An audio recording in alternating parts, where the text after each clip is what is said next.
Hello, my name is Keisha, and today I will be explaining what is the main point of John chapter 1 verses 1 through 5, as well as how would I apply this to my life and also the life of others.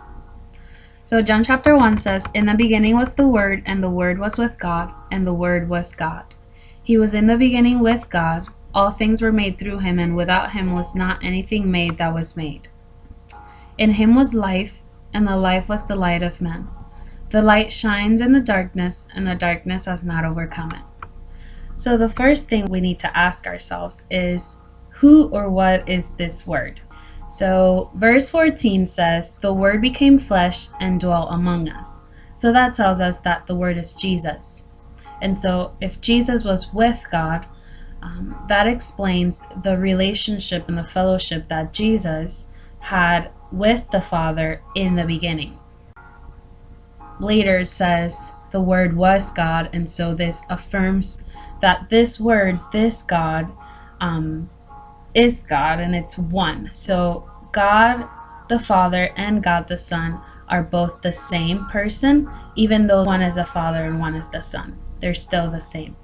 Then it says, "All things were made through him, and without him was not anything made that was made."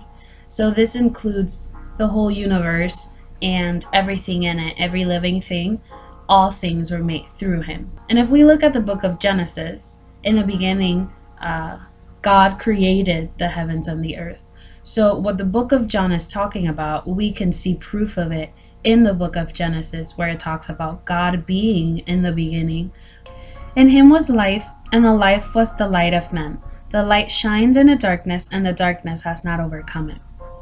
So if he's the life and he's also the light, and he shines in the midst of the darkness and has the victory over the darkness, then I would apply this to my life as this.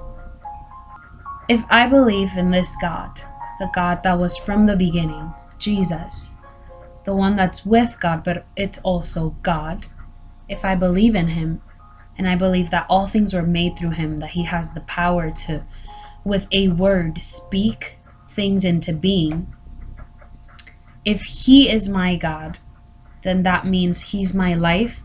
He's also my light. Therefore, he shines in the midst of my darkness. And my darkness does not have the power to overcome. But the light in me, which is God, does. And so because of him, I no longer live in darkness, but I live in the light.